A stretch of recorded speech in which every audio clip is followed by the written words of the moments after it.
I see a major mistake that new real estate investors are making, and they have no idea that they're making it. No one's talking about it, and no one is differentiating what this is.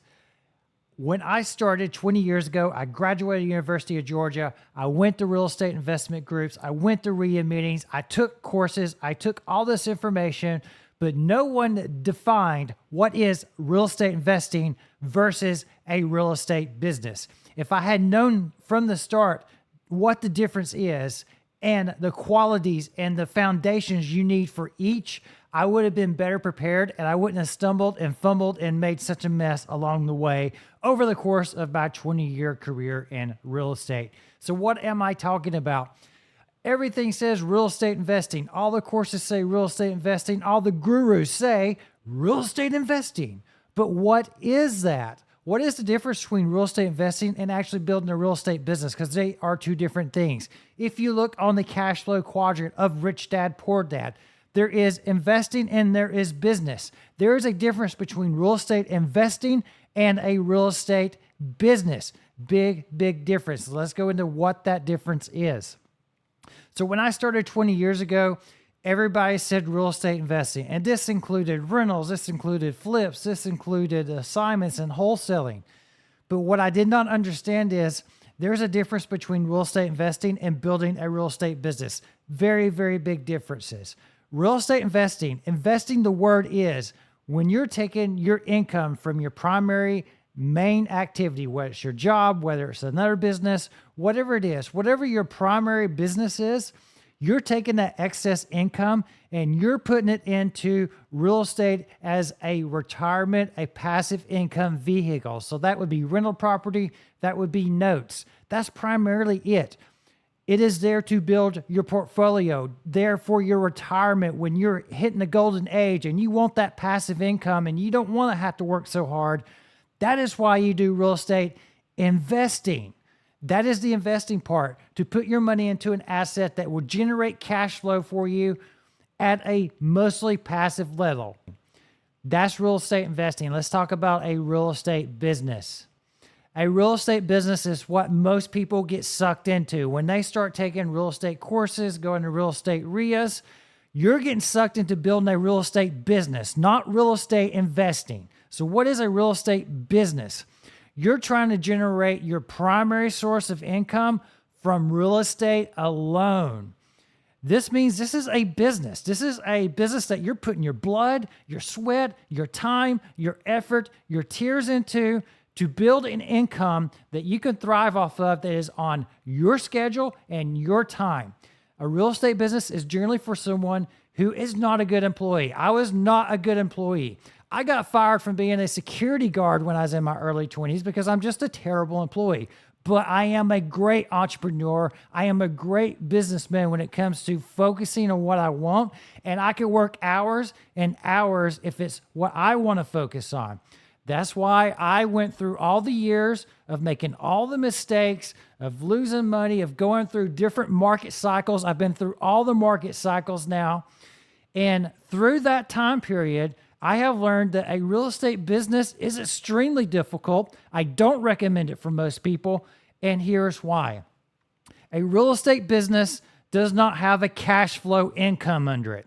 Most people fail in real estate from flipping or wholesaling or being an agent because there's not very many cash flow income streams in real estate. So that means you have to go find your food, kill your food, eat your food, repeat the process the next day. You've got to find your deal, secure it, put it on the market after all the repairs are done, get your profits, or you find the deal and you wholesale it or assign it to someone.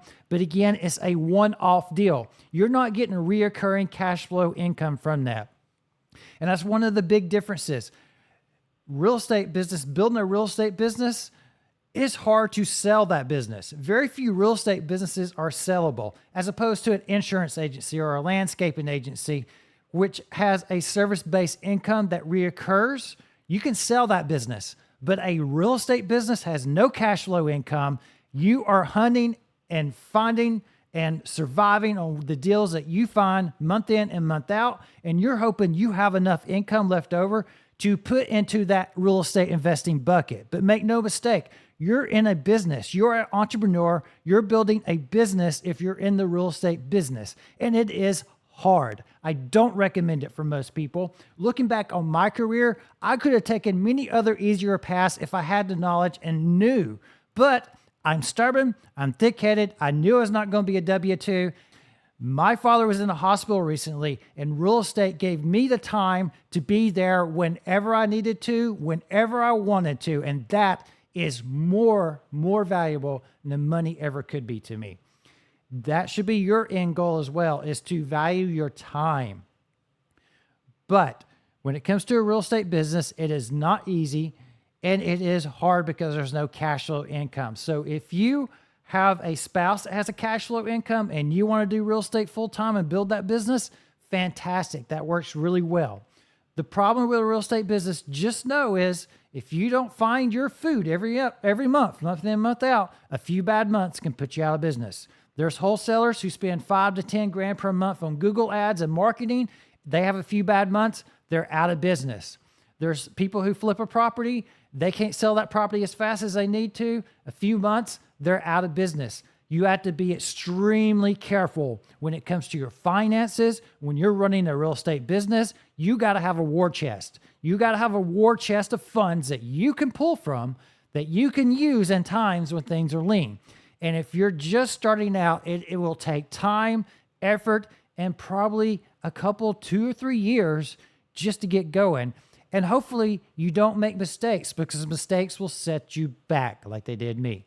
So that's the difference between real estate investing and a real estate business. You need to know where you're at. The real estate business requires different skill sets. A real estate business requires marketing and sales skill sets. If you're not in the marketing and you're not in the sales, it's going to be very hard for you to make it in the real estate business, because finding deals is about marketing and chasing down deals, negotiating with sellers, and closing the sale on a contract that, is a win-win for the seller and a win for you.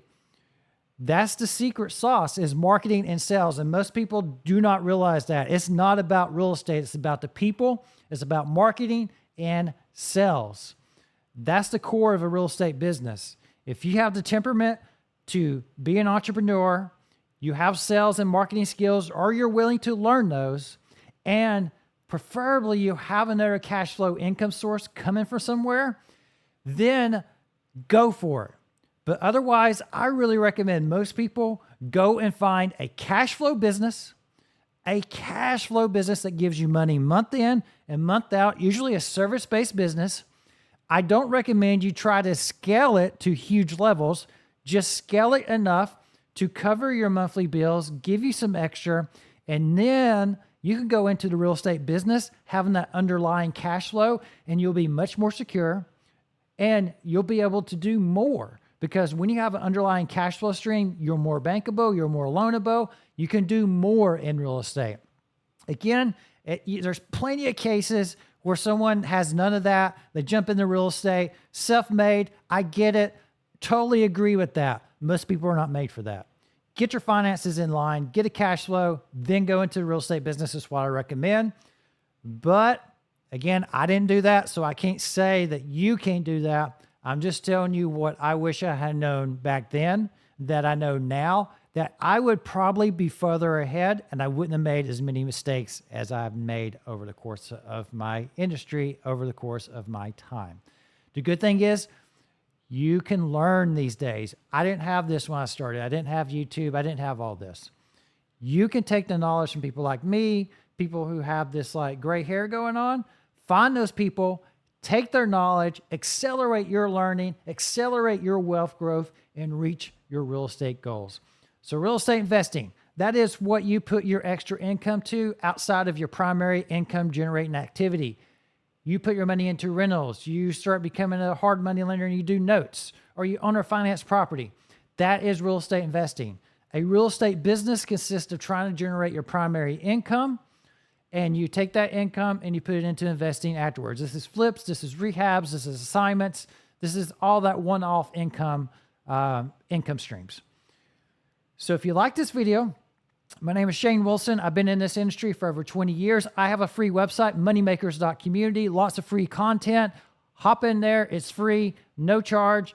We do a monthly real estate luncheon in Chattanooga, Tennessee. If you're ever in the area, please come out. It is full of content and value. I have a different speaker every month, and I try my best to put the recordings into the Moneymakers community website. So if you're watching this video, sign up for that website, hop on in. I've got hours and hours of additional content in there, and I will talk to you soon.